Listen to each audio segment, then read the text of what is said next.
आप सबों को नोटिफिकेशन आ गया होगा रिकॉर्डिंग का। ये जो रिकॉर्डिंग है ये बाद में हम यूट्यूब में डालेंगे, जो कि लिंक आप लोगों को हम शेयर करेंगे। हमारे सीएससी गोरखपुर जीवन ज्योति जो है हमारा अस्पताल, उनका यूट्यूब चैनल है, उसमें हम लोग शेयर करेंगे। और आप सभी से रिक्वेस्ट है कि उस चैनल को हम अभी शेयर करेंगे तो उस चैनल को सब्सक्राइब भी कर दीजिएगा। तो जितने भी रिकॉर्डिंग्स है हमारे जो भी है वो सब आप उसमें से भी देख सकते हैं।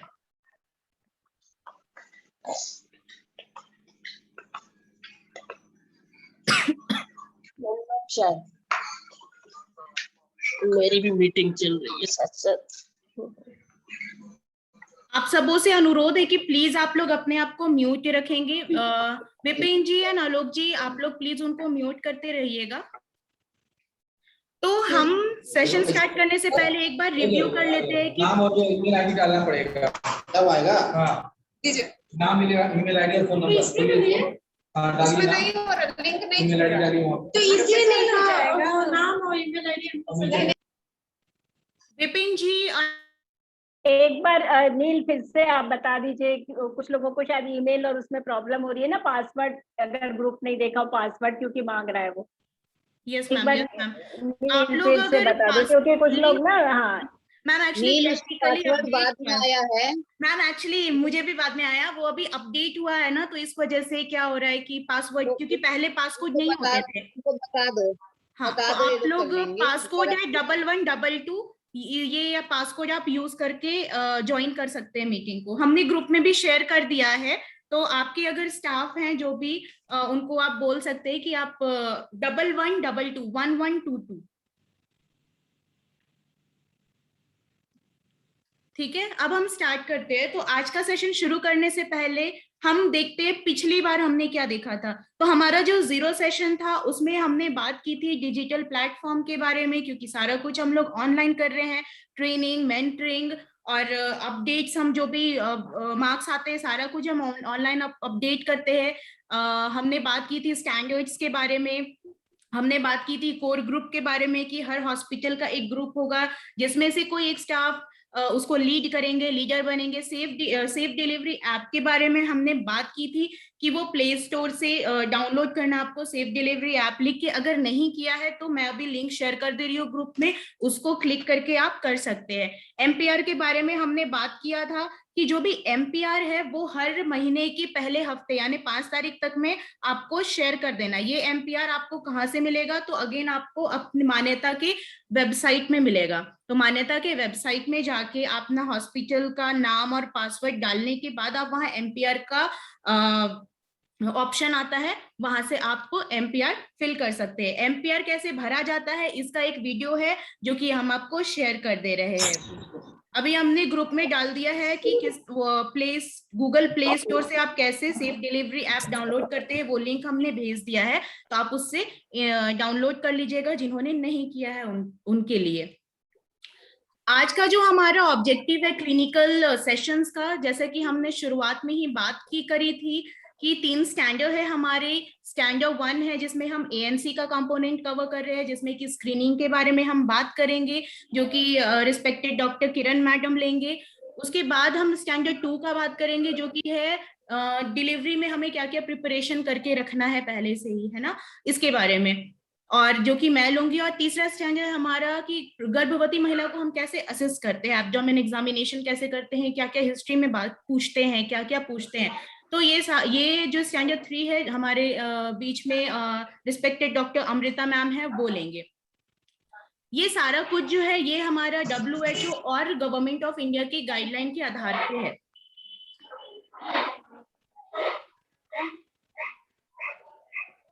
तो क्या आप लोग हमको बता सकते हैं कि आप लोग भी देखते होंगे ना कि बहुत सारी महिलाएं और बच्चे डिलीवरी के दौरान, है ना, उस समय आप देखते हैं कि मर जाते हैं ना, बच नहीं पाते हैं। तो आपको क्या लगता है क्यों ऐसा होता है? डिलीवरी के दौरान भी हो सकता है, गर्भावस्था के दौरान भी हो सकता है, बाद में भी हो सकता है। तो आप लोग को कुछ कोई बता सकते हैं?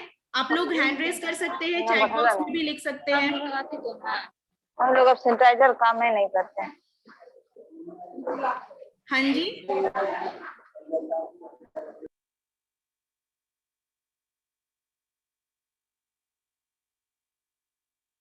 कोई बताएंगे? कोई भी चैट बॉक्स में भी लिख सकते हैं फटाफट। सबको पता होगा ना कि गर्भावस्था के दौरान कभी कभी बोलते नहीं है कि अरे अभी मतलब बच्चा खराब हो गया बोलते हैं, या फिर डिलीवरी के दौरान बच्चे की मृत्यु भी हो जाती है।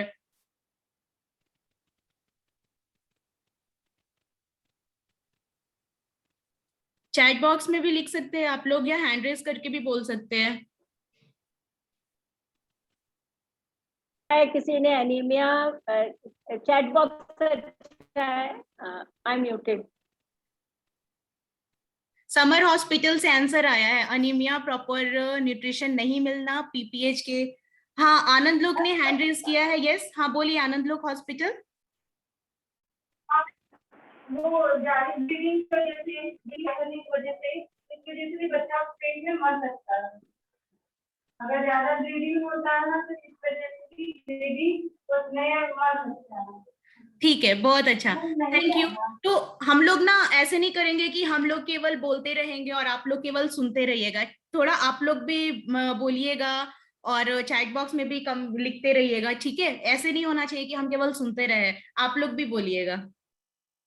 तो हम देखते हैं कि आप ये आपके स्क्रीन में दिख रहा होगा ना, ये माँ का है, ये जो मदर लिखा है ना, ये माँ का हमने चार्ट बना रखा, और ये न्यूनेट्स है। तो आप देखते हैं एंटी पार्टम में क्या होता है ना, 25% महिलाएं जो है आप देख सकते हैं। हाँ हाँ, स्वास्थ्य हॉस्पिटल आपने हैंड रेज किया है, प्रमोद कुमार जी, कहिए। प्रमोद कुमार जी बोलिए।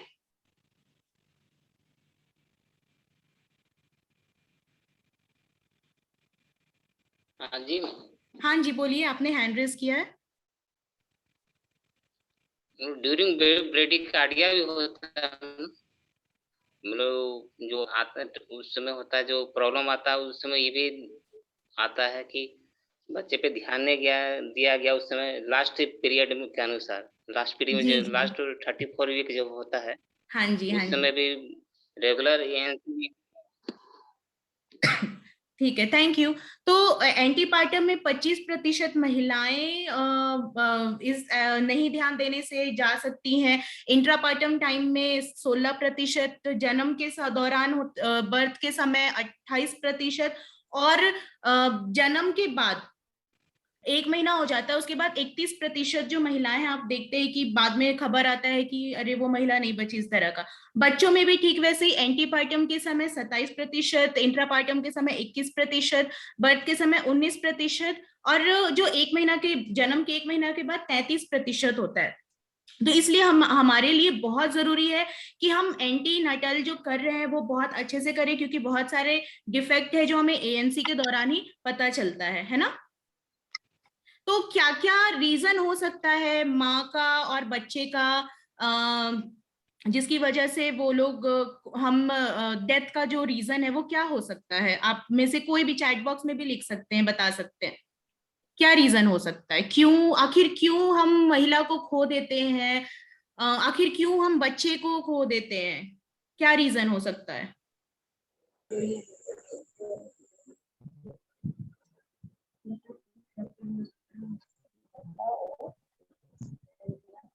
क्या रीजन हो सकता है, कौन बता रहे हैं?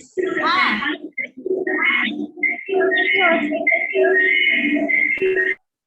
कोई एक जगह से दो डिवाइस एक जगह से ऐड हुआ है, तो प्लीज एक ही डिवाइस को करिएगा, ठीक है? हाँ बोलिए, कौन बोल रहे हैं? जीवन ज्योति हॉस्पिटल से। हाँ जी बोलिए, बताइए क्या रीजन हो सकता है कि हम माँ और बच्चे को खो रहे हैं एएनसी के दौरान, क्यों खोते हैं, क्या होता है, क्या किस वजह से? अत्यधिक ब्लीडिंग की वजह से भी हो सकता है, और एनीमिया की वजह से भी हो सकता है, और अगर माँ को अच्छा केयर ना किया जाए तो भी हो सकता है। डॉक्टर के ठीक है ठीक है ठीक है, डॉक्टर के पास अगर एक मिनट, आपने बहुत अच्छे से बताया, अब दूसरों को भी चांस देते हैं। अब बाकी हॉस्पिटल बताएंगे वो बातें जो इन्होंने नहीं बताई हो। समर हॉस्पिटल, प्रगति मैटरनिटी, शिव सागर, पीएन हॉस्पिटल, वरदायनी हॉस्पिटल, शुभम उपचार केंद्र, छपरिया हॉस्पिटल, स्वास्तिक हॉस्पिटल, ओम नर्सिंग होम, कात्यायनी हॉस्पिटल, आनंद लोक हॉस्पिटल, सूरज कुंज महिला हॉस्पिटल, गरिमा हॉस्पिटल, पार्क क्लिनिक। अब आप लोग बताइए कोई। आनंद लोक ने हैंड रेज किया। यस, आनंद लोक हॉस्पिटल, अनम्यूट करिए अपने आप को, अनम्यूट करके बताइए।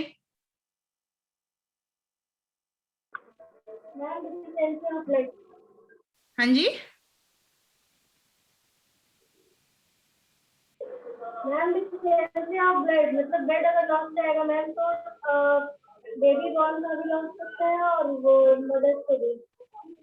ओके, खान-पान नहीं होगा। बहुत अच्छा। फिर हमारे पास चैट, ठीक है, thank you. Swastik hospital, Samar hospital ने चैट बॉक्स में लिखा है eclampsia, anaemia, hypertension, very good, बहुत अच्छा। तो चलिए हम लोग आगे बढ़ते हैं अभी।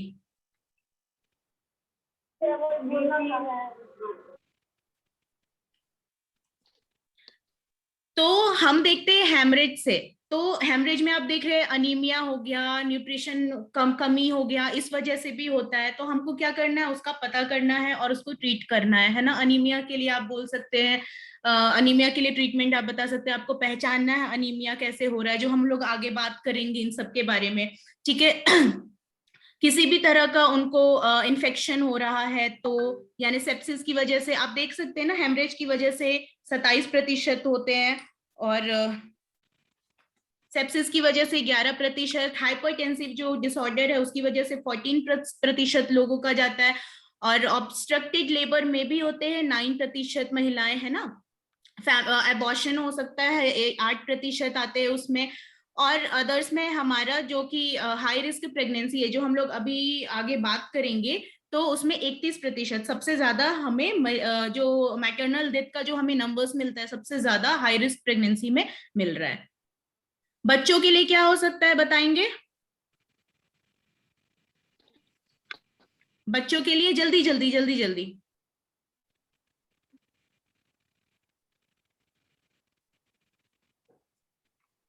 बच्चे ऐसे ही चले जाते हो, कुछ नहीं हो सकता है ना। वेट लॉस होता है।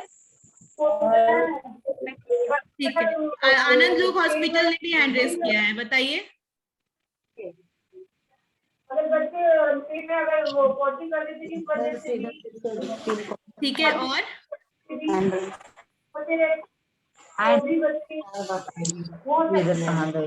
हाँ, समर हॉस्पिटल हैंड किया है। समर हॉस्पिटल बोलिए, आनंद लोक हॉस्पिटल, 1 मिनट बेटा रुक जाइए। समर हॉस्पिटल बताइए। एनीमिया, जीडीएम, हाँ हाँ,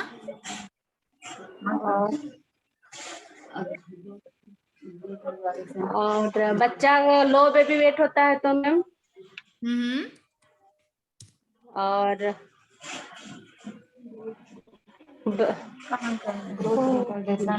ठीक है। हमारे पास चैट बॉक्स में भी आ रहे हैं, डायरिया है, प्रीटर्म है, मिकोनियम है, निमोनिया है, बहुत अच्छे। तो हम लोग आगे बढ़ते हैं अभी, बहुत अच्छा। ऐसे ही आप लोग एक्टिवली पार्टिसिपेट करते रहिए।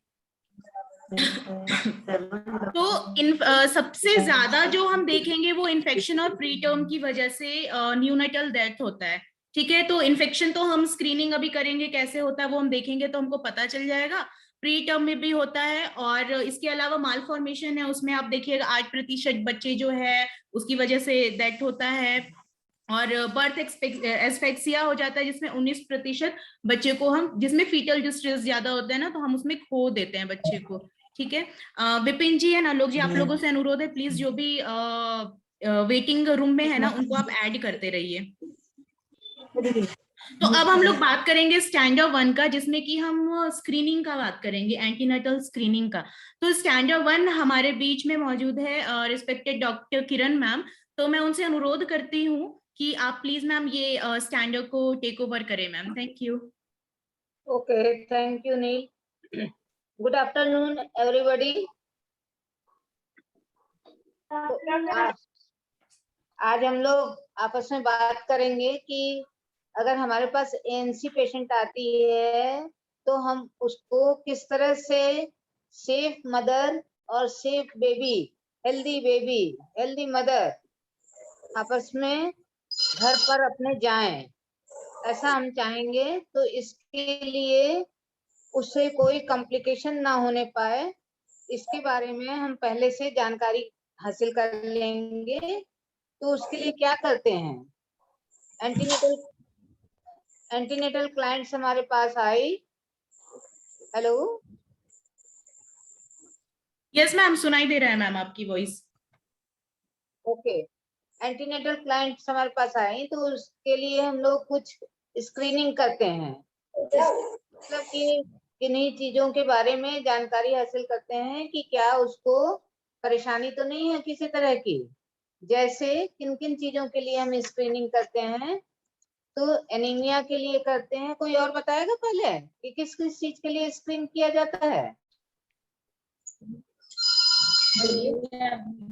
हाँ, कार्तिक हॉस्पिटल, मैम जीवन आप बताएंगे। चलिए, हम लोग किन किन चीजों के लिए स्क्रीन करते हैं एंटीनेटल केस को? एनीमिया के लिए, हाइपरटेंसिव डिसऑर्डर्स के लिए, डायबिटीज मेलाइटिस के लिए, HIV के लिए, सिफिलिस के लिए, मलेरिया के लिए, ब्लड ग्रुपिंग, RH टाइपिंग और एसिम्प्टोमेटिक बैक्टीरिया, इन सब चीजों के लिए हम स्क्रीनिंग करते हैं। Next slide, next slide, yes. तो अभी हम लोग सबसे पहले स्क्रीनिंग करते हैं एनीमिया के लिए। इससे पहले वाला स्लाइड नहीं,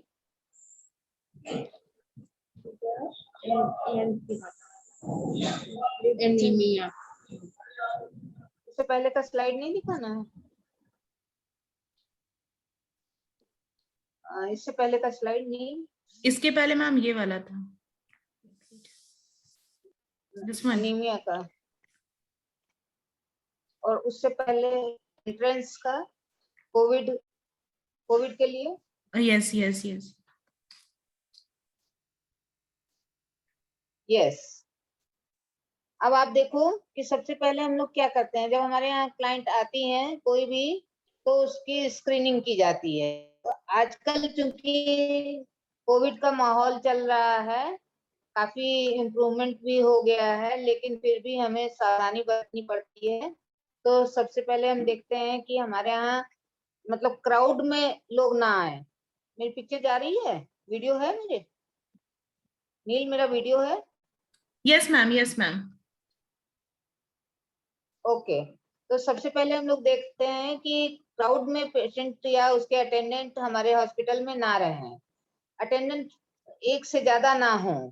तो देखेंगे, फिर उनको देखेंगे कि हमारे हर जगह पे एक स्ट्रक्चरल सिस्टम होता है जिसमें कि ड्रेनेज एरिया होना चाहिए। OPD में भी देखते हैं, IPD में भी देखते हैं, लेबर रूम में भी और OT में भी। इन सब जगह पे हम इस तरह से बैठाते हैं लोगों को कि कम से कम 3 मीटर की दूरी उन लोगों के बीच में हो, और उसके ऊपर से कोई ना कोई एडमिनिस्ट्रेटिव कंट्रोल करने वाला हो, जो कि ये देखे कि क्या PPE पहन के लोग काम कर रहे हैं, IPC है कि नहीं, और उनका ट्रेनिंग हुआ है कि नहीं, और उनकी सर्विलेंस करते हैं। फिर हम देखते हैं कि उस समय हमारे पास रेफरल मैनेजमेंट है कि नहीं, क्या लिंकेज है हमारे पास, एम्बुलेंस है कि नहीं, कोई पेशेंट को हमें रेफर करना पड़ा, इमीडिएट रेफर करना पड़ा, तो उसके लिए एम्बुलेंस है कि नहीं। और कम्युनिटी में भी हम एक लाइजन बना के रखते हैं, जिससे कि किसी भी परेशानी में जो भी कम्युनिटी के लीडर्स हों, उनको हम डायरेक्ट कांटेक्ट कर सकें, उन्हें हम बता सकें कि हमारे यहाँ ये फैसिलिटी होती है, ये फैसिलिटी नहीं है। तो जिससे कि जो पेशेंट के अटेंडेंट आते हैं, पेशेंट तो नहीं लेकिन जो उनके अटेंडेंट होते हैं, वो समझते हैं कि जब हम आ गए हैं हॉस्पिटल में तो सारी परेशानी हमारी दूर हो गई, अब हम डॉक्टर के ऊपर जैसे चाहे वैसे जो काम चाहे वो करवा सकते हैं। लेकिन ऐसा हर हॉस्पिटल में नहीं होता है, सारी फैसिलिटी हर हॉस्पिटल में नहीं होती है। और इस समय ऐसा होता है कि हमें अपने आप को बहुत कूल एंड काम रखना होता है। अगर हमारा स्टाफ भी एजिटेट होके उनको जवाब देगा तो फिर लड़ाई हो जाएगी, जो अक्सर हो जाती है। तो ऐसे समय में हमें कूल एंड काम होकर काम करना है। Next slide please.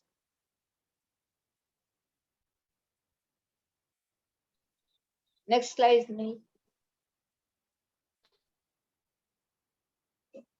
Drainage area में हमारा और क्या क्या चीज होना चाहिए, क्या देखते हैं हम उसमें, सब में टेम्परेचर, हिस्ट्री लेते हैं और हर चीज को डॉक्यूमेंट करते हैं। ओपीडी रजिस्टर में या तो जो टिकट होता है उनका, उस पर प्रिस्क्रिप्शन पे, या अगर पेशेंट एडमिट होती है तो उसके बीएसटी पर हम लोग लिखते हैं उसके बारे में। फिर देखते हैं कि कौन आया कौन गया, उसने सैनिटाइजर से हैंड वॉश किया कि नहीं किया। Next please.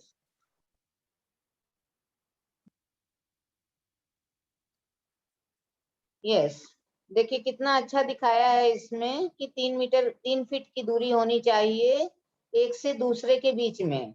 और अगर हमें सिटिंग स्पेस में भी बैठाना है तो 2 चेयर छोड़ के तीसरे चेयर पे बैठाना है किसी को, तो 2 चेयर को हम लोग क्या करते हैं आपस में या तो बांध देते हैं जिससे कि कोई वहां ना बैठने पाए। Next please. इससे हमारी सोशल डिस्टेंसिंग मेंटेन होती है।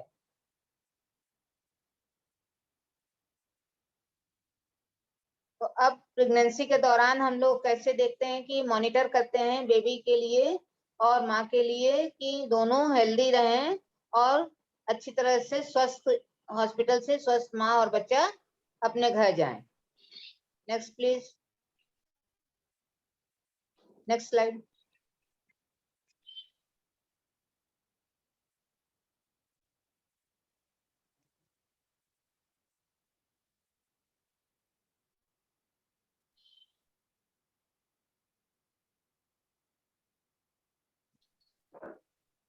क्या करना है कि हमारे पास जितनी भी फाइंडिंग्स आती हैं उनको स्क्रीनिंग टेस्ट करने के बाद, असेस करने के बाद उन्हें हाई रिस्क प्रेगनेंसी को चेक आउट करना है। उनको प्रोफिलैक्सिस में क्या हमें पहले से ट्रीटमेंट देना है, कैसे मैनेज करना है, उसके बारे में बताना है। और जहां पर हमारी जरूरत है वहां इंटरवेंशन करना है, प्रॉपर काउंसलिंग करनी है, अटेंडेंट की भी और पेशेंट की भी। और फिर बर्थ प्रिपेयर्डनेस के लिए उनको तैयार करना है। बर्थ प्रिपेयर्डनेस के लिए तैयार करने का मतलब ये है कि उन्हें हर तरह से तैयार करना है कि कब आप आएंगी डिलीवरी कराने के लिए, कब आ सकती हैं, उसके लिए आपको क्या तैयारी करने की जरूरत है। आप रजिस्ट्रेशन कराइए, रेगुलर एएनसी चेकअप कराइए और अपने तैयारी रखिए, घर में कुछ पैसे की मॉनिटरिंग तैयारी रखिए, कुछ व्हीकल की तैयारी रखिए कि आप जरूरत पड़ने पर तुरंत जा सकती हैं। अपने डॉक्टर का, अपने स्टाफ का फोन नंबर रखिए और इमरजेंसी में आप हॉस्पिटल पहुंच सकते हैं।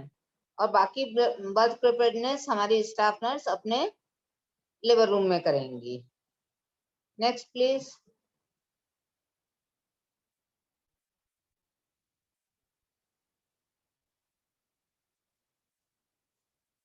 अब जो हम लोग स्क्रीनिंग करने जा रहे हैं एनसी का, उसमें सारी चीजें आ जाती हैं, history taking, investigation, identification of high risk patient, और उनको रेगुलर चेकअप करने के लिए बताएंगे, कम से कम 4 बार उनको एनसी चेकअप करने लिए आना है।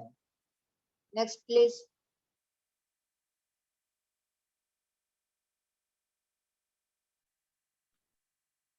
Ma'am this is the first visit. Yes. Nothing ma'am, actually वो आपने आप बोला था तो मैं निकाल दी। चलिए, शिव सागर से जरा बताएंगी आप लोग कि फर्स्ट विजिट में अगर क्लाइंट आपके पास आते हैं तो आप क्या करती हैं। शिव सागर से कोई बताएगा? नहीं। आनंद लोग से? आनंद लोग से? गरिमा हॉस्पिटल? चैट बॉक्स में भी फर्स्ट आप लिख विजिट सकते में, हैं। फर्स्ट विजिट में अगर क्लाइंट आई तो आप क्या करेंगी?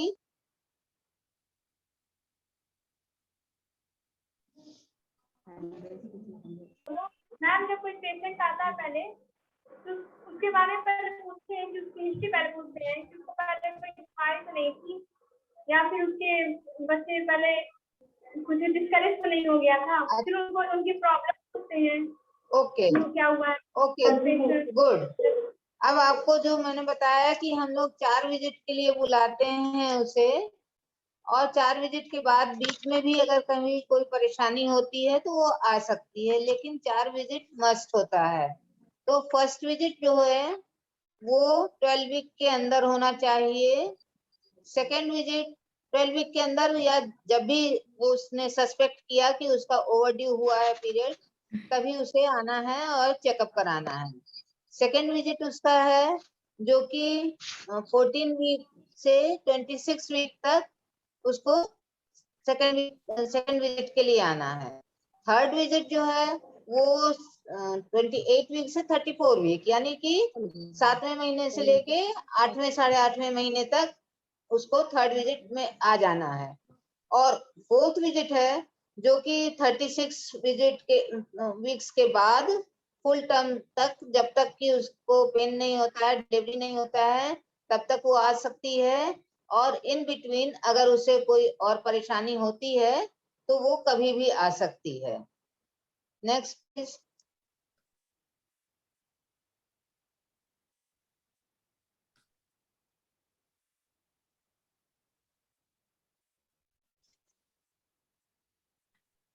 Next slide.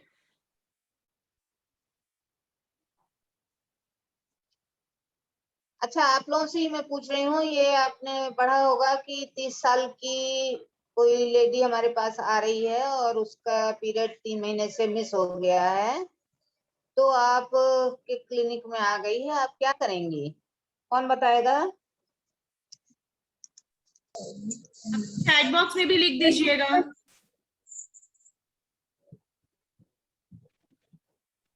कौन बताएगा? जीवन ज्योति हॉस्पिटल से।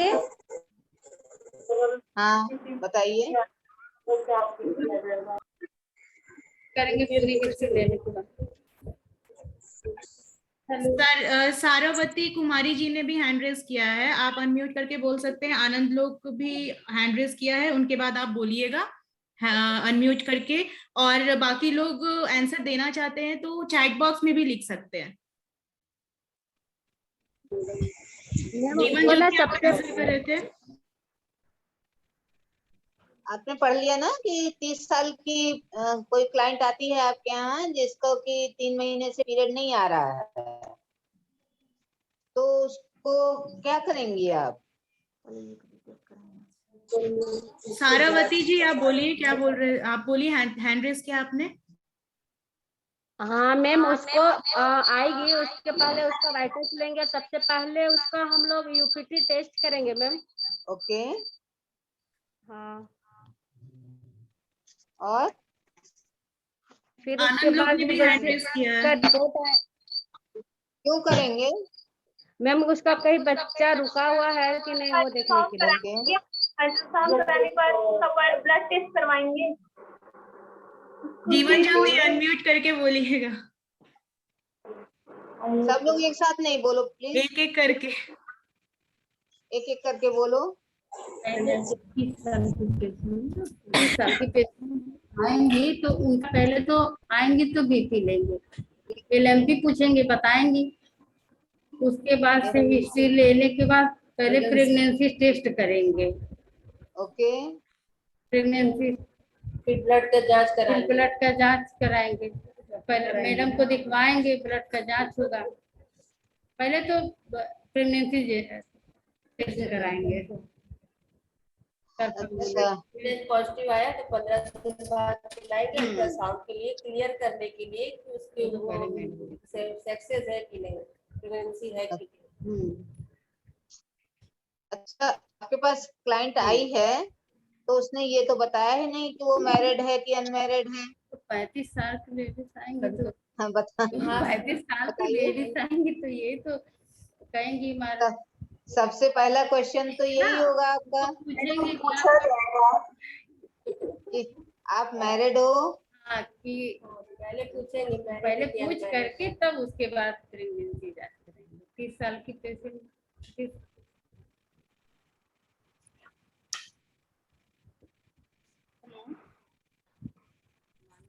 प्रेगनेंसी। Thank you. हमारे पास चैट बॉक्स में भी आंसर आया है मैम। पहले शिव सागर हॉस्पिटल से आया है। पहले प्रेगनेंसी चेक करेंगे, प्रेगनेंसी होगा तो यूएसजी करेंगे। और अपर्णा वो शायद जीवन ज्योति हॉस्पिटल से, उन्होंने लिखा हिस्ट्री टेकिंग करेंगे, वाइटल्स लेंगे।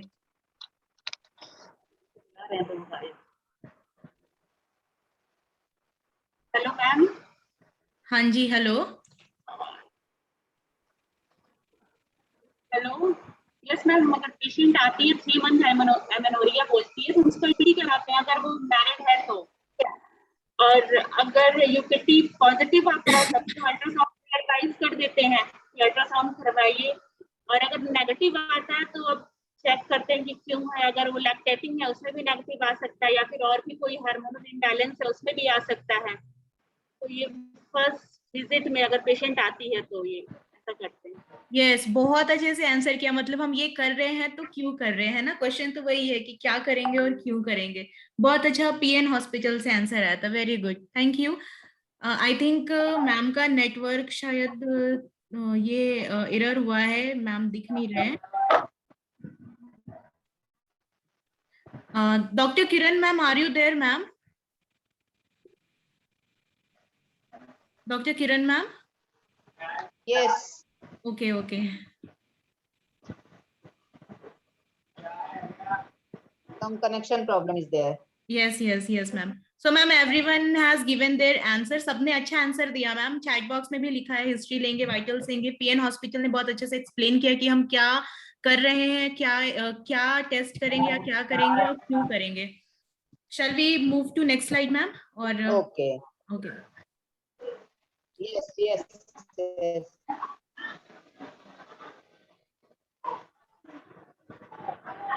Now, स्क्रीनिंग करने के लिए हम क्या करेंगे, कब कब करेंगे, ये बताइए।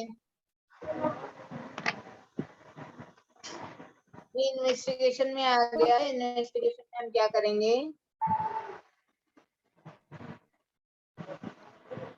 क्लाइंट्स का इन्वेस्टिगेशन करेंगे तो क्या करेंगे, करेंगे नॉर्मल वैल्यू होती है 11% होती है। और हर विजिट में जब वो हमारे पास आएगी, हर विजिट में करेंगे एनीमिया डिटेक्ट करने के लिए। 11 से अगर कम है तो हमें उसको मान के चलना है कि उसके शरीर में खून की कमी है और आगे डिलीवरी में उसकी खून की और कमी हो सकती है। यूरिन में एल्ब्यूमिन शुगर के लिए टेस्ट करेंगे, और एल्ब्यूमिन इसलिए देखा जाएगा क्योंकि वो हाइपरटेंसिव पेशेंट हो सकती है, उसका प्रोटीन बढ़ा हो सकता है और वो हाइपरप्रोटीनीमिया उसको हो सकता है। शुगर इसलिए करेंगे कि उसको डायबिटीज मेलाइटिस भी हो सकता है। Yes, blood group urine test routine करते हैं, रूटीन यूरिन में माइक्रोस्कोपिक भी आ जाता है और एल्ब्यूमिन शुगर सब कुछ आ जाएगा। Yes, CBC, RBS, SGPT, okay okay. Alka ultrasound करती हैं, अलका अल्ट्रासाउंड बता रही हैं। Saraswati, very good very good. जवाब दे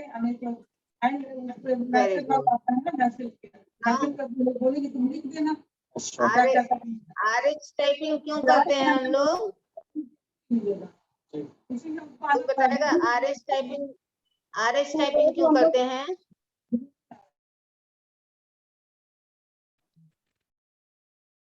आरएच टाइपिंग कब करते हैं, क्यों करते हैं?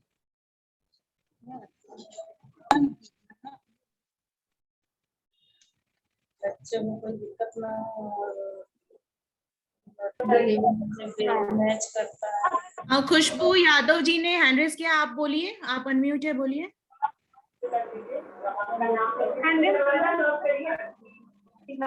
हम लोग आरएच इनकम्प्लीटिटी इसलिए टेस्ट करते हैं कि पेशेंट का ब्लड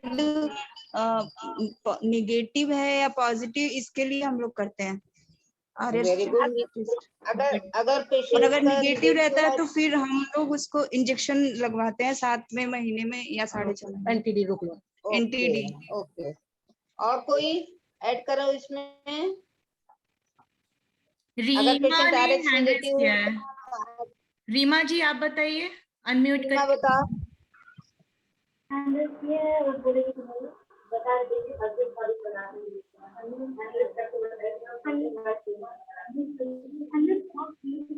हस्बैंड वाइफ दोनों का ब्लड ग्रुप चेक करते हैं।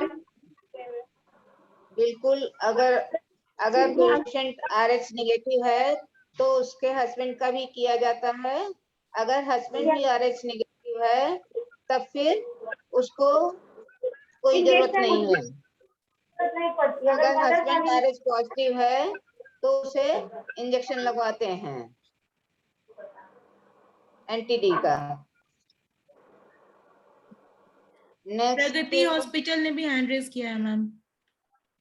हाँ, प्रगति हॉस्पिटल आप बताइए, अगर RH नेगेटिव है पेशेंट तो?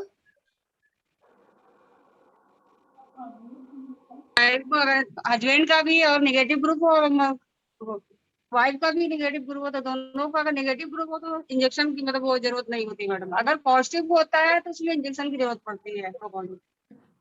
ओके ओके, बिल्कुल सही बताया आपने। अच्छा, तो फिर हम लोग इसको क्या हर बार कराते हैं, हर विजिट में कराते हैं?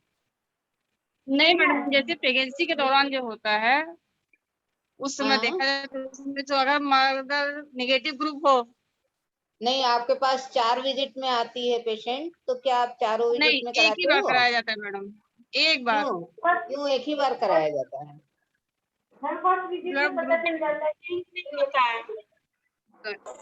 मैम ग्रुप चेंज नहीं होता है, ब्लड ग्रुप चेंज नहीं होता है, इसलिए गुड आंसर। इसलिए एक ही बार होता है ब्लड ग्रुप। Okay okay. अब आप लोग VDRL भी कराते हो, किस लिए और कब? VDRL क्यों कराया जाता है? प्रेगनेंसी के दौरान ही VDRL कराया जाता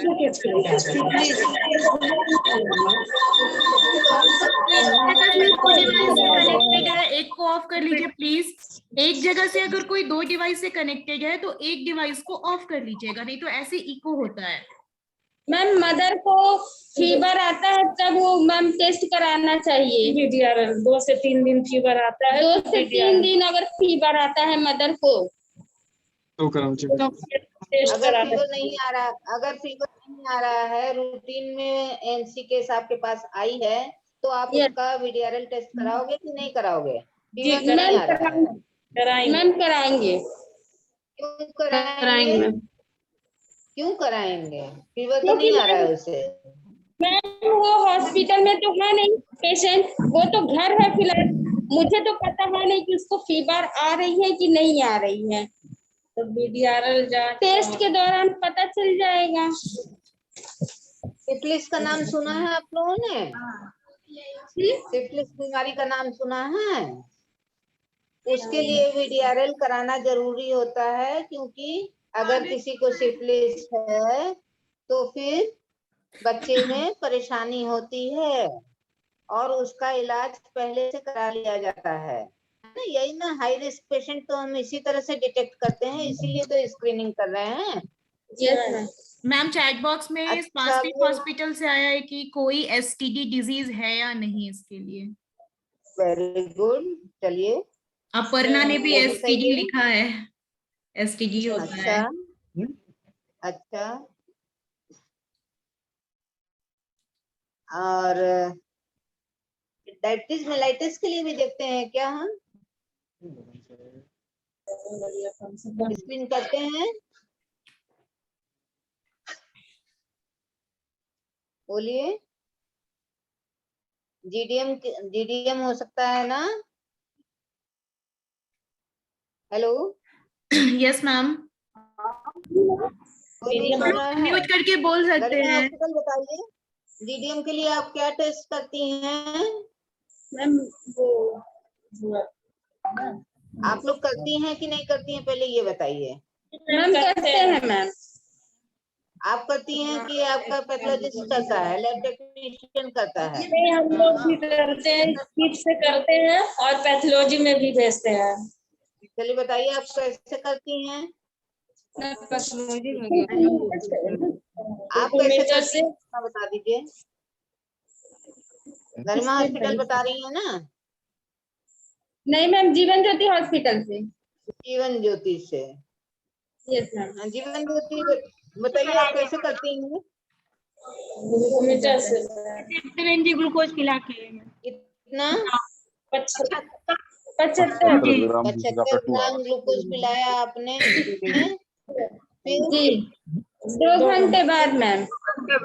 2 घंटे बाद किया आपने? जी। अगर उसका नेगेटिव आया तो फिर सेकंड विजिट में करेंगी कि नहीं करेंगे? करेंगे मैम। करेंगे।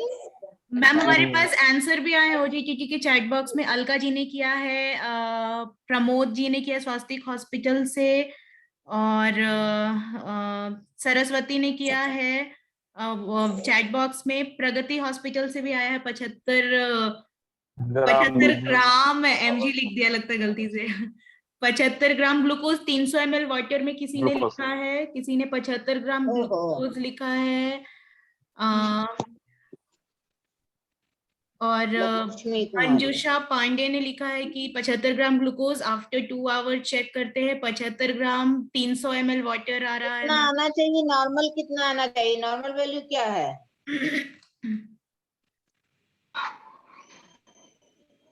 बताइए नॉर्मल वैल्यू क्या है? 140 से कम होगा। नॉर्मल 140। ओके। चैट बॉक्स में जितनों ने गलत लिखा है सब ध्यान से सुन लीजिएगा, ठीक है? किसी ने 110 लिखा है, 120 से 139, 140, 140, 140। नॉर्मल वैल्यू उसकी होती है लेस देन 140 पर डाइल्यूशन। यस, 40 से कम। अच्छा, मलेरिया के लिए हम लोग रूटीन टेस्ट करते हैं कि नहीं? Yes ma'am. रूटीन आपके यहाँ रोज होता है, हर बार होता है, हर केस का होता है? मलेरिया के लिए मैडम कार्ड्स होता है, रैपिड कार्ड।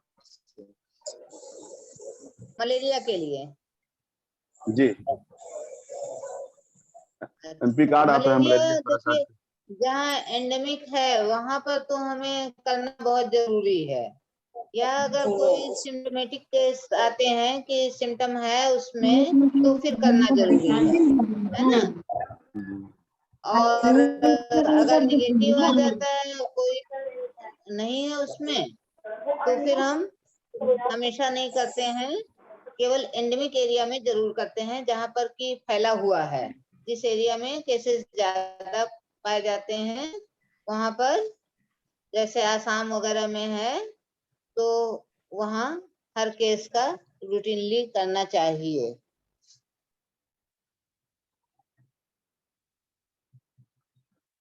इसको अगर डाल देंगे तो अल्ट्रासाउंड क्यों करवाते हैं? अल्ट्रासाउंड क्यों करवाते हैं तो आप लोग सब लोग बताएंगी? बताइए। इसलिए करवाते हैं क्योंकि कितना ग्रोथ हो रहा है बच्चे का, उसका वेट क्या है, वो ठीक से हेलो, बोलिए। हाँ, वो बच्चे की ग्रोथ देखने के लिए मैडम इसलिए अल्ट्रासाउंड किया जाता है, बच्चे का ग्रोथ हो रहा है कि नहीं हो रहा है। फिर आगे मतलब 2 महीना, 2.5 महीना, 3 महीना देखने पर ही पता चले कि मतलब बच्चे का क्या वो विकास है, कहीं और कि नहीं है। तो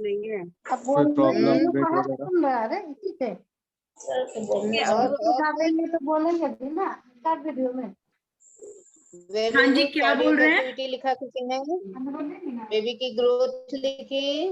हाँ, बेबी की ग्रोथ और कोई शरीर मतलब शरीर अंग कोई वैसा डिफेक्ट नहीं ना हो रहा है, यही सब सारी जानकारी के लिए करवाना पड़ता है। ओके। कोई कंजेनाइटल डिफेक्ट कोई कंजेनाइटल डिफेक्ट तो नहीं है बच्चे को? अगर कोई कंजेनाइटल डिफेक्ट है, मेजर है, या बच्चे की धड़कन नहीं सुनाई दे रही है, या बच्चे का ग्रोथ नहीं हो रहा है, तो इन सब चीजों के लिए हम लोग अल्ट्रासाउंड करवाते हैं। और अल्ट्रासाउंड कराने के बाद कब कब कराते हैं, इन सब चीजों का पता हमें कब चल सकता है? वो 1.5 महीने का फिर वो देखा जाता है बच्चे के हार्ट बीट वगैरह से मैडम की ग्रोथ हो रही कि नहीं, उसके 1.5 महीने का तीसरे है। महीने या चौथे महीने में। जीवन ज्योति अनम्यूट करके बोलिएगा। जीवन ज्योति ने हैंड रेस किया है। लेजर के लिए देखते हैं, ठीक। 1.5 से 2 महीने के बीच में कराया जाता है, फिर चौथे महीने में कराया जाता है, क्योंकि बच्चे का नहीं हो रहा शारीरिक में कराया जाता है उसका 9वें मंथ में। ओके, तो हम लोग इसलिए कराते हैं 18 to 20 वीक में कराना सबसे ज्यादा जरूरी इसलिए होता है कि उस समय बच्चे का ग्रोथ हर पार्ट्स का हो चुका होता है और हमें कोई भी कंजेनाइटल एनोमली अगर हो तो वो पता चल जाती है ना। तो मेनली है कि कंजेनाइटल एनोमली को रूल आउट करने के लिए हम उस समय अल्ट्रासाउंड कराना जरूरी समझते हैं। थायराइड फंक्शन टेस्ट भी कराते हैं। थायराइड का टेस्ट कराया जाता है मैडम। फर्स्ट विजिट में थायराइड फंक्शन टेस्ट भी करा लिया जाता है। Next slide please. Next slide. Thyroid करने से IUDR होता है। हाँ बिल्कुल सही कहा, बिल्कुल सही कहा। चलिए नेक्स्ट केस स्टडी है 12 का प्रेगनेंसी है। फर्स्ट NC चेकअप के लिए आपके यहाँ आई है, तो आप क्या करेंगी? 12 वीक की प्रेगनेंसी है। फर्स्ट NC चेकअप में आपके पास आई है, तो आप उसको GDM रूल आउट करने के लिए क्या करेंगी? फर्स्ट चेकअप में आए तो क्या करेंगे? फर्स्ट सेकंड में मैडम पहले तो वो पेशेंट को देखा जाए, चेक बीपी ले पल्स उसका देखा जाता है। स्क्रीनिंग पैनल अल्ट्रासाउंड करके देखा जाए बच्चे की ग्रोथ हो क्या है। क्वेश्चन जितना पूछा जाए उतना ही आंसर दें। प्रश्न आपका इतना ही है कि GDM को रूल आउट करने के लिए क्या करेंगी? मैम चैट बॉक्स में लिखा है सबसे पहले मरीज से पूछेंगे कि आपका LMP क्या है। चैट बॉक्स में किसी ने लिखा है कि सबसे पहले हम पूछेंगे उनका LMP क्या है। और कात्यायनी हॉस्पिटल से मैसेज है कि पहले उसका चेक किया जाएगा फिर हिस्ट्री लिया जाएगा। गायब हो गई क्या? नो मैम अब है। आनंद लोक हॉस्पिटल, हाँ क्या बोल रहे हैं? आनंद लोक के बाद सरस्वती जी आप बोलिएगा। आनंद लोक हॉस्पिटल बोलिए, हैंड रेस किया है। अल्ट्रासाउंड रिपोर्ट में NT स्कैन सर उसे डबल मार्किंग के लिए भेजा जाता है। अच्छा ठीक है, सरस्वती जी आपने भी हैंड रेस किया था, आप भी बताइए। मैम सबसे पहले तो अगर मरीज आती है हम लोग के पास में 12 वीक्स में, जब हमको पता है कि उसका 12 वीक्स हो चुका है तो उससे पहले हम लोग पूछेंगे कि आपका क्या पहले से शुगर का बीमारी है या नहीं, और अगर उस बताएंगे कि आपका एक टेस्ट हम लोग करेंगे उसमें आपका शरीर में शुगर का मात्रा क्या है। प्रेगनेंसी में बहुत कोई का शुगर बढ़ जाता है, इसलिए ये टेस्ट कराना जरूरी है, उसको एक्सप्लेन करेंगे मैम। ठीक है, थैंक यू। ये अभी आपने कौन बता रहे हैं, आंसर कौन दे रहे हैं, अभी कौन बोल रहे हैं? सरस्वती मैम। कौन से हॉस्पिटल से बेटा? Summer hospital. Okay, summer hospital से, ठीक है, बहुत अच्छा। हो गई हूँ क्या ma'am? Your audio, you are audible but you are not visible.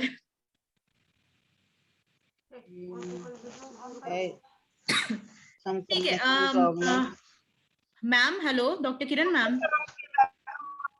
Some connection problem. Yes. Okay. नहीं किसी ने लिखा था OGTT। हाँ किसी ने लिखा था ma'am oral glucose tolerance test होता है मैम, उसमें हम लोग 75% ग्लूकोज Very को good. 300 ml पानी में उसको घोल के 5 से 10 मिनट के अंदर मरीज को पीने के लिए बोलते हैं Very good. और उसको एक्सप्लेन करते हैं पिलाने से पहले कि ये हम आपको पिला रहे हैं, इसको आप 5 से 10 मिनट के अंदर इसको धीरे धीरे से पीजिएगा। उसके बाद आप कोई एक्टिविटी नहीं करिएगा, आराम से बैठे रहिए।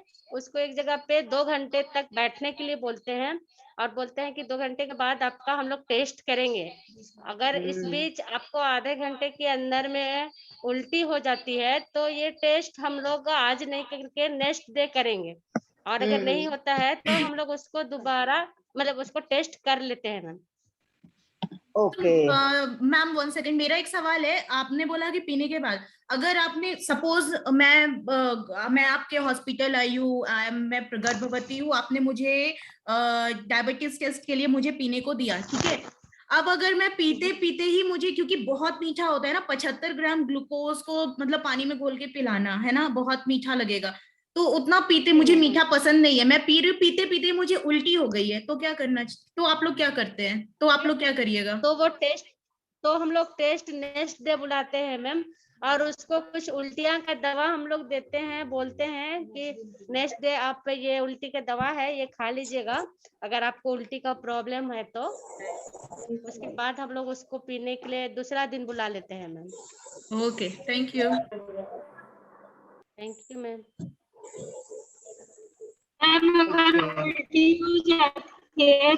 बता दीजिए मुझे कि आपके यहाँ सब चीज मौजूद रहता। हेलो, आई एम ऑडिबल और नॉट?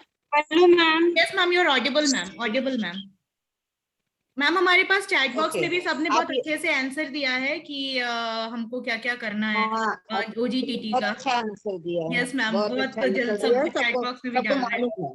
Yes yes ma'am. हाँ, लेकिन मैं ये जानना चाहती हूँ कि इनकी फैसिलिटी पे सारी चीजें मौजूद रहती हैं कि नहीं रहती हैं? क्या रहती है मैम? उसी का मंगाया जाता है? जैसे ग्लूकोज पाउचेज हुआ, मेजरिंग ग्लास हुआ, वाटर कैसे नापेंगे आप? 300 ml कैसे कहेंगे कि 300 ml हो गया? यस मैम, रहता है मैम, ग्लूकोमीटर रहता है। उसके बाद जो जार रहता है जिसमें 300 ml का ये बनाया, 300 ml पानी का ये रहता है, उसमें वो वाला ग्लास रहता है, उसी में घोलते हैं। और ग्लूकोमीटर रहता है, उसके बाद स्ट्रिप रहता है। और ये बताइए कि उसके बाद आप उस ग्लास का क्या करती हैं? उसमें मैम ग्लास हम लोग मैम हम लोग के पास एक जार है, उसमें 300 ml पानी का ये रहता है, फिर डिस्पोजेबल गिलास रहता है, हम लोग उसमें ढाल ढाल के मरीज को पिलाते हैं मैम। उसको क्या करती हैं? डिस्पोजेबल ग्लास को कहती हैं घर ले जाइए? नहीं मैम, उसको फिर हम लोग डिस्कार्ड कर देते हैं काला डस्टबिन में। ओके, ब्लैक डस्टबिन में उसको डिस्पोज करती हैं आप। Next slide please. अच्छा, इन सब चीजों के बाद सबसे इम्पोर्टेंट चीज होती है जो कि रिकॉर्ड करना। रिकॉर्ड करती हैं? यस मैम, उसको हम लोग रजिस्टर में रिकॉर्ड करते हैं मैम। इसको नोट करते हैं, रजिस्टर में उसको रिकॉर्ड रजिस्टर में रिकॉर्ड करते हैं, फिर मैडम को बताते हैं कि मैम इसका जीटीएम टेस्ट इतना हुआ है बोल के। तो ये सबसे इम्पोर्टेंट काम है कि जो भी आप काम कर रही हैं उसको डॉक्यूमेंट कीजिए। डॉक्यूमेंटेशन बहुत ही इम्पोर्टेंट स्टेप है। तो इसलिए आपने मान लीजिए ग्लूकोज टेस्ट कर लिया, उसका हाई आया, तो फिर अगर आपने उसको नोट नहीं किया है तो कोई फायदा नहीं हुआ। वर्बल आपने बता दिया भैया तुम्हारा बहुत ज्यादा है, तुम्हारा बहुत कम है, लेकिन उसके बाद आपने उसको नोट करके आगे के लिए नहीं रखा कि अगली बार जब आए वो तो फिर उसे दोबारा आप टेस्ट करेंगी, पता करेंगी कि कुछ बढ़ा है या कम हुआ है, या डॉक्टर को बताएंगी, डॉक्टर उसके हिसाब से उसको मेडिसिन प्रिस्क्राइब करेंगी। Next slide please.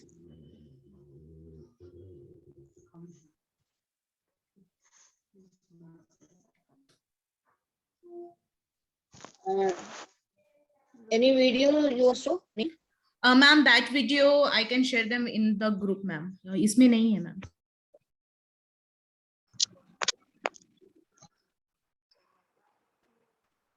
आप लोगों ने सब बता ही दिया कि जीडीएम के लिए यूनिवर्सल क्या है।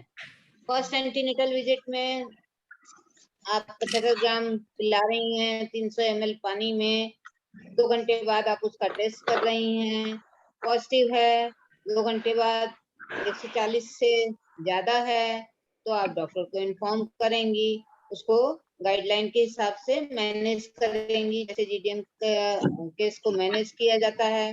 अगर निगेटिव है तो फिर 140 मिलीग्राम से कम है तब क्या करेंगी?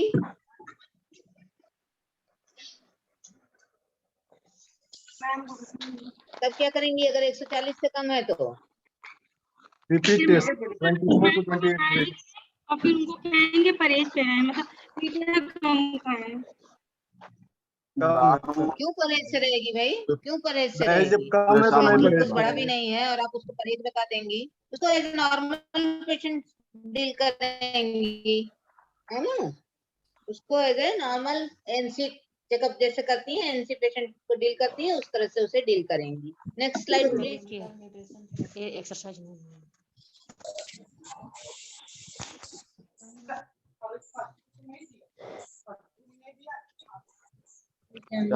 क्या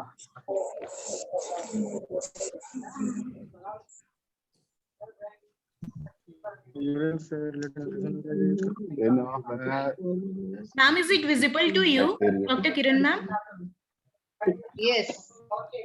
अब ये बताइए आप लोग कि आप यूरिन टेस्ट जो कराती हैं उसमें आपका यूरिन सैंपल में क्या देखती हैं? आपने कहा माइक्रोस्कोपिक टेस्ट कराते हैं हम, तो माइक्रोस्कोपिक टेस्ट में कितना होता बैक्टीरिया है? देखा जाता है, फसल देखा जाता है, एपिथेलियल देखा जाता है, शुगर, प्रोटीन, यही सब देखा जाता है मैडम। Very good. और अगर उसमें जब हम देखते हैं कि ऑर्गेनिज्म उसमें 1 लाख से ऊपर है तब हम उसको समझते हैं कि उसको बैक्टीरिया हो रहा है ना? Next please. नाइट्राइट और ल्यूकोसाइट्स देखते हैं।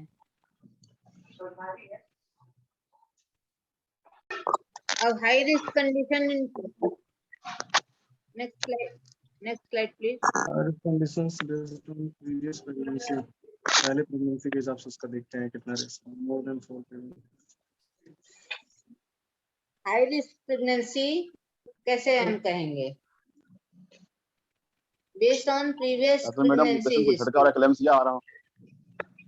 हाँ, अगर 4 बच्चे से ज्यादा है, कहते हैं ना मल्टीग्रेविडा है, तो मल्टीग्रेविडा में क्या रिस्क हो सकता है? कुछ भी हो सकता है, पीएच हो सकता है, पीपीएच हो सकता है और एक्लेम्सिया भी हो सकता है। एक्लेम्सिया हो सकती है, झटका भी आ सकता है। झटके भी आते हैं। वेरी गुड, रीमा सही बता रही है। फिर उसमें देखेंगे सिजेरियन सेक्शन अगर हुआ है, किसी तरह से उसकी यूट्राइन सर्जरी हुई है, या बच्चे का कोई बच्चा उसका स्टिल बर्थ हुआ है, स्टिल बर्थ मतलब होते ही कोई बच्चा मर गया,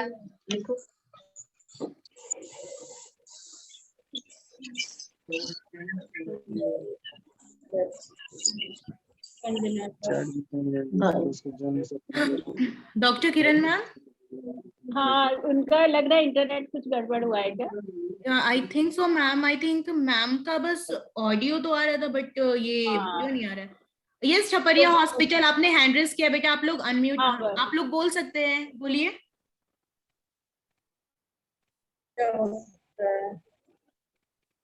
छपरिया हॉस्पिटल, आपने हैंड रेज किया है।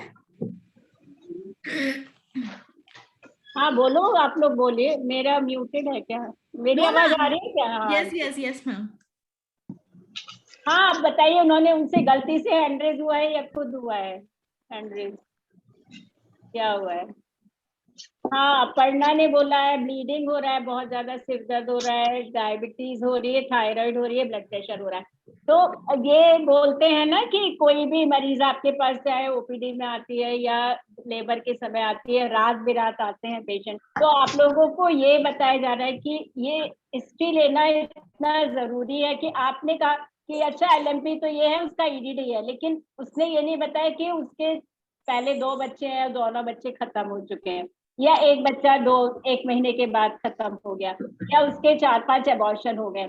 तो उससे क्या फर्क पड़ता है? अब आजकल की डेट में ये भी होता है कि पेशेंट का आईवीएफ हुआ है या आईयूआई हुआ है, और अगर उसका पहला बच्चा ऑपरेशन से हुआ है या क्या चीज हुई है, तो क्यों ये चीज बताना आपको जरूरी है और पेशेंट से पूछना जरूरी है कि आपका दूसरा बच्चा, तीसरा, जरूरी नहीं कि उसके 5 बच्चे हुए और उसके 2 ही बच्चे रहे।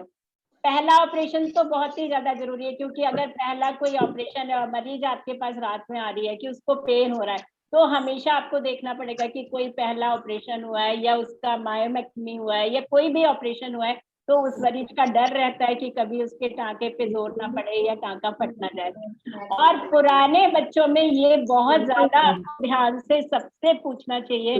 अगर आप ओपीडी में हिस्ट्री लेते हैं या आप इमरजेंसी में रात बिरात पेशेंट आते हैं कि उसके सारे बच्चे हेल्दी हैं कि नहीं, अच्छे हैं कि नहीं, या किसी बच्चे में कोई परेशानी हुई है, कोई सारे। आपको ऐसे नहीं पूछना है कि कुछ खराब लगे, लेकिन आप पूछेंगे पहले सब बच्चे ठीक है ना, अच्छे हैं ना, तो वो पेशेंट बोलेगी कि एक बच्चे में कोई दिक्कत थी, या उस बच्चे को निमोनिया हुआ था, या उसके बच्चे की बनावट में दिक्कत थी। हमेशा और हमेशा आप लोगों को पूछना है कि पेशेंट को पहले बच्चे में या पिछले बच्चे में एपीएच या पीपीएच तो नहीं हुआ था, क्योंकि अगर पिछले बच्चे में उसको पीपीएच हुआ है या पेशेंट को डिलीवरी के बाद ब्लीडिंग हुई, तो बहुत ज्यादा संभावना है कि इस पर भी उसको ब्लीडिंग हो सकती है। तो आपको आगे जो सब बताएंगे कि उसका ब्लड के लिए ध्यान रखना है, सारी चीज करनी है, क्योंकि आपको बहुत सावधान रहना है कि इस पेशेंट को फिर से ब्लीडिंग हो सकती है। ब्लड प्रेशर की हिस्ट्री, पहले मरीज में झटका तो नहीं आया था, बीपी तो नहीं बढ़ा था, एबॉर्शन जैसे हमने बताया, और आरएच नेगेटिव तो आप लोग बता ही रहे, क्योंकि आरएच नेगेटिव में बच्चे के लिए भी जरूरी होता है और माँ के लिए भी जरूरी होता है कि अगर उसको ब्लीडिंग हुआ या ब्लड की जरूरत नहीं पड़े तो जल्दी से उसको ब्लड नहीं मिलता। तो आरएच नेगेटिव हमेशा बहुत ज्यादा ध्यान से रखना चाहिए।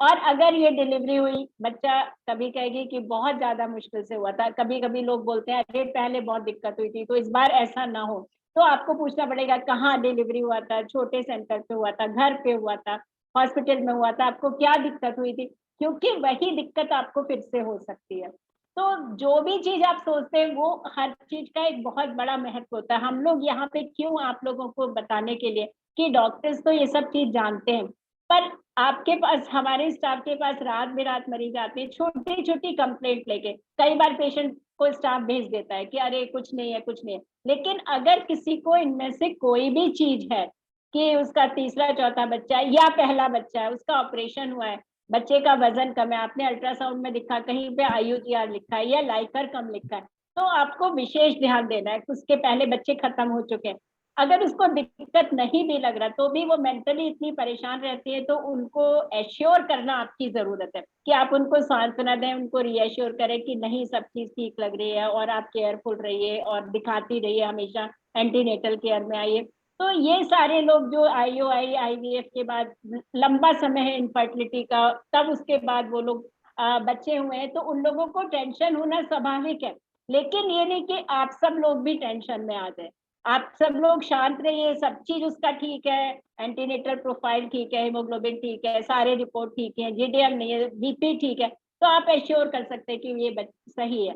और अगर कोई दिक्कत है तो आप लोग, डॉक्टर कहते हैं कि जल्दी जल्दी दिखाई, लेकिन सारा स्टाफ जब कहेगा कि नहीं आपको ये प्रॉब्लम है और आपको जल्दी जल्दी दिखाना चाहिए, जैसा मैडम या सर कहते हैं 15 दिन पे दिखाना है, 20 दिन पे दिखाना है, अगर किसी को ब्लड प्रेशर चेक करना है तो घर पे बोले कि वो ब्लड प्रेशर चेक करा सकते हैं। तो आपकी जो ये, अगर आपको इस सब चीज की जानकारी है और क्यों हम लोग ये करते हैं, तो आप लोग बहुत ज्यादा मरीजों की हेल्प कर सकते हैं। नील, अगर डॉक्टर किरण आ गई है तो कंटिन्यू करें वो फिर आगे। नेक्स्ट स्लाइड करो। और यस मैम। और अगर डॉक्टर किरण आ गई है तो आगे कंटिन्यू कर लेंगे। आई थिंक मैम नहीं है, मैंने सर्च तो किया पार्टिसिपेंट्स में, वो दिख शायद नहीं ना, हाँ मुझे लग रहा है उनका इंटरनेट का प्रॉब्लम हुआ है। अपर्णा ने कहा है ठीक है ब्लीडिंग, वही हम आई थिंक अनिल तुमको कुछ ऐड करना है। फिर बाकी चीजें जो आजकल डायबिटीज जैसे बहुत सारे पेशेंट होते हैं जिनको पहले से ही डायबिटीज दवा चल रही होती है, शुगर का दवा चल रहा होता है, या उनकी फैमिली में हिस्ट्री होती है, तो उन लोगों का आप सबने बहुत अच्छा बताया कि 75 ग्राम ग्लूकोज लेके 2 घंटे बाद ब्लड शुगर देखते हैं, और अगर 140 से ज्यादा हो तो उसको बताना पड़ता है कि आपको खान पान में चेंज करना है और 15 दिन बाद फिर टेस्ट कराना है। हार्ट डिजीज का बहुत इंपॉर्टेंट है। अगर कोई भी मरीज इस समय सांस फूलने के संगाती है, या उसको लगता है कि जब वो लेटती है तो उसको एकदम खांसी आती है या उसको सांस लेने में दिक्कत होती है, तो हमेशा उसके लिए देखिए कि डॉक्टर को बताइए आपकी इस पेशेंट को कुछ हो सकता है, तो जो भी आगे इको करना है, ईसीजी करना है, ब्लड प्रेशर फिर से देखना है, ये देखना है। और कोविड के समय में तो हमेशा अगर सांस लेने में किसी को भी प्रॉब्लम है तो हमेशा, अगर आप सबके हॉस्पिटल में मेरे ख्याल से कार्डियक मॉनिटर, पल्स ऑक्सीमीटर छोटा वाला तो रहता ही है, तो छोटे वाले से आप हमेशा ऑक्सीजन सैचुरेशन देख लीजिए। किडनी डिजीज हम लोगों ने अभी बहुत, आप सब लोगों ने बहुत अच्छा बताया, यूरिन में प्रोटीन देखते हैं। प्रोटीन पहला चीज होती है जो चीज जिससे किडनी के डिजीज के बारे में कुछ अंदाज होता है, लेकिन आपको देखना है कि किडनी में कई बार लोगों को स्टोन होते हैं, या किडनी में थोड़ा प्रेशर की वजह से, जैसे बार बार उसको डिजीज नहीं होती लेकिन अगर उसको बार बार यूरिन में इन्फेक्शन हो रहा है तो उससे खून की भी कमी हो जाएगी, बच्चे की ग्रोथ पे भी फर्क आएगा, और अगर उसको ट्रीट पूरा नहीं करते तो किडनी में डैमेज भी हो सकता है। तो आपको ये देखना है कि उसको हिस्ट्री में ये चीज आनी चाहिए, ट्यूबरक्लोसिस और लेप्रोसी बिल्कुल, अगर किसी को भी बुखार 15-20 दिन से आ रहा है, खांसी है, तो उसके बारे में सोचना पड़ता है। HIV पॉजिटिव है तो ये इम्पोर्टेंट चीज है। ये सबसे बड़ी बात है कि अगर HIV पॉजिटिव है या हेपेटाइटिस बी पॉजिटिव है, आप एकदम उसको अछूत की तरह एकदम भगा ना दें। आपको ये नहीं लगे कि ऐसे HIV देखने से हो जाएगा या छूने से हो जाएगा, ऐसा कुछ नहीं होता है। आप डॉक्टर को इन्फॉर्म करेंगे, डॉक्टर को जहां भी उसको रेफर करना है वो चीज करेंगे, बाकी वायरल लोड वगैरह होता है। लेकिन अगर हम आप लोगों से कहें तो कभी भी किसी पेशेंट को, चाहे वो कोविड हो, चाहे HIV हो, चाहे हेपेटाइटिस भी हो, कभी ऐसा व्यवहार मत करिए कि उसको हम एकदम अछूत कह दें और उसको एकदम कोई केयर ना दें, क्योंकि ये चीज उनकी मानसिक तनाव, और अगर हम लोग ऐसा करेंगे तो उनके घर के लोग कैसे करेंगे, उनके घर के लोग किस तरह से व्यवहार करेंगे। तो ये सब चीजों को जानना जरूरी है कि एकदम से हड़बड़ाना जाए, अरे HIV पॉजिटिव आ गया, अब सब लोग एकदम उन्होंने हाथ खड़े कर दिए, क्योंकि ये चीज हम लोग देखते हैं और शुरू में लोग रिपोर्ट देखते तो कई लोग सुसाइड ही कर लेते थे। ऐसा कुछ नहीं, हेपेटाइटिस भी पॉजिटिव होता है, HIV पॉजिटिव होता है, आजकल प्रेगनेंसी का आउटकम अच्छा रहता है, लोग दवा पे रहते हैं, पर आपको कंपोज रहना है, बस एक रिपोर्ट की तरह उसे देखना है, और जब आपको डॉक्टर से बात करनी है तब करना है। दूसरे जो कन्वर्सिव ऑर्डर है, ये बहुत जरूरी चीज है। बहुत से पेशेंट का आप देखते हैं, कभी कभी हम सब लोगों का अनुभव है, पेशेंट को स्पाइनल लगता है या मरीज की डिलीवरी हो, उसको अचानक झटका आता है, तो एक तो पहली बार झटका आता है तो हम लोग हमेशा ये सोचते हैं कि ये ब्लड प्रेशर यानी इक्लेम्शिया की वजह से आता है। कभी कभी BP बहुत नहीं बढ़ा रहता लेकिन मरीज को झटका आता है, लेकिन केवल इक्लेम्शिया के कारण झटका नहीं आता है, किसी किसी को मिर्गी का, एपिलेप्सी का, या कभी किसी को बहुत तरह की एपिलेप्सी होती है झटके आने की और डॉटर। तो हमेशा मरीज से कुछ चीजें पूछ लेनी चाहिए कि आपका एक मोटा मोटा सवाल होना चाहिए कि आपको किसी चीज की दवा तो नहीं चलती है, आपको कोई और परेशानी की घर में हिस्ट्री तो नहीं है। तो छोटी सी चीज से वो लोग पेशेंट बताएंगे कि हाँ इसको झटके की दवा चलती है। झटके की दवा के लिए कभी कभी लोग सब लोगों के सामने नहीं बताना चाहते, कई बार वो ससुराल वालों से छिपाते। तो आप लोगों का स्टाफ है, क्योंकि आप लोग 8-9 घंटे रहते हैं, तो आपसे वो हमेशा बताएंगे कि नहीं मेरी ये दवा चलती है। और वो क्यों बहुत ज्यादा जरूरी है कि अगर उसने डिलीवरी के समय या उसने सोचा कि इस दवा से बच्चे को नुकसान हो सकता है और दवा छोड़ दी उसने झटके वाली, तो उसको कभी भी फिट आ सकता है, और जब झटका आएगा तो वो माँ के लिए भी खतरनाक है, बच्चे के लिए भी खतरनाक है। तो इतनी जानकारी आपको होनी चाहिए। नील, डॉक्टर किरण आ चुकी है, आगे आप बताइए, क्योंकि मेरे ख्याल से 4 से हमको एक सेशन और लेना है ना, तो हम इसको थोड़ा शॉर्ट करना पड़ेगा हमको ना, इसलिए यस मैम, थोड़ा फास्ट जाना पड़ेगा हमको। हाँ 4:20 हो चुका है ऑलरेडी। हाँ अभी हम लोग फर्स्ट ही मॉड्यूल पे हैं। अभी मेरा सेशन चल रहा है मैम। अमृता बस तुम्हारा ही है। डॉक्टर किरण का इंटरनेट कनेक्टिविटी कुछ डिस्टर्ब हुआ था तो फिर मैंने रिकवर कर लिया। हाँ, आ गए किरण जी, आ गए, डॉक्टर किरण जी आ गए।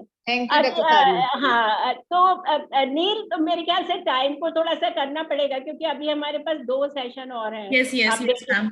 नील, तुम्हारी ड्यूटी है कि आगे कोऑर्डिनेट, मतलब टाइम को देखो तुम। Yes ma'am, I will do first. Ma'am actually doctor Sadhana ma'am ने यहाँ तक कर दिया था कि क्रोनिक इलनेस है तो हाई रिस्क प्रेगनेंसी का। So now third ma'am, over to you ma'am. Thank you. First pregnancy below 18 years या मैटरनल एज अबव 40 इयर्स, मतलब 40 साल से ऊपर की अगर महिला है और 18 साल से कम की महिला है, या उसको एनीमिया है, या प्रेगनेंसी हाइपरटेंशन के साथ है, या शुगर उसको है, डायबिटीज है, या मलेरिया है, फीवर के साथ है, तो इन सबको हम हाई रिस्क प्रेगनेंसी में लेंगे। अगर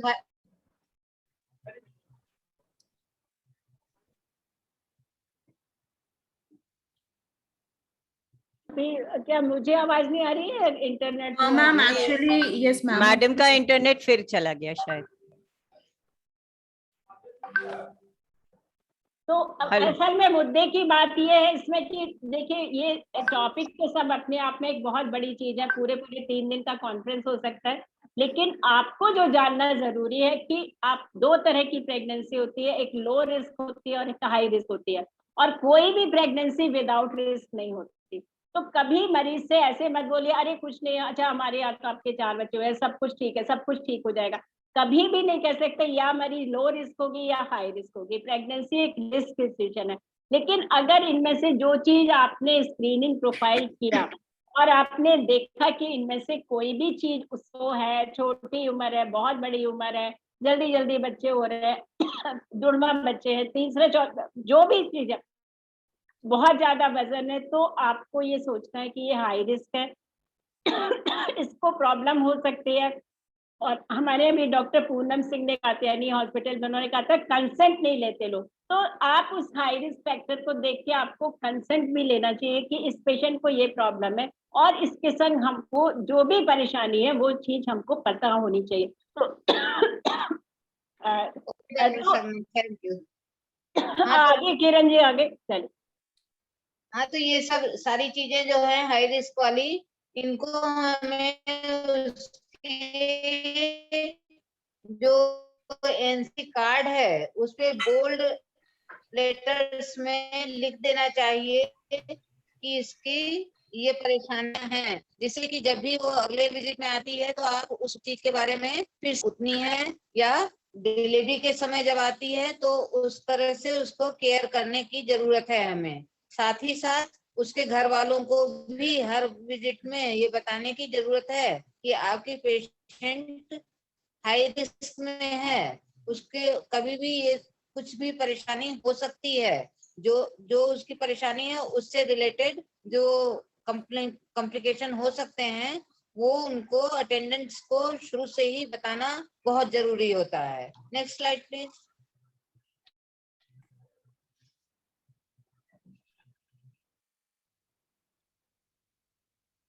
हाँ, जैसे कि RH नेगेटिव पेशेंट है, अगर उसने इंजेक्शन नहीं लगवाया है या आपके पास 4 बार विजिट में नहीं आई है तो भी उसे बताना है कि इंजेक्शन लगना है, उसके हस्बैंड का टेस्ट होना है, तब फिर पता चलेगा कि वो नेगेटिव है या नहीं। बेबी जो बॉर्न हुआ है नेगेटिव मदर का, उस बेबी का इन्वेस्टिगेशन कराते हैं। तो ये सारी चीजें हमें, हेपेटाइटिस बी पॉजिटिव अगर है या जॉन्डिस है क्लाइंट को, या मैटरनल इन्फेक्शन है किसी तरह का भी, HIV है, TI है, STI है, ट्यूबरकुलोसिस है, तो इन सब चीजों के बारे में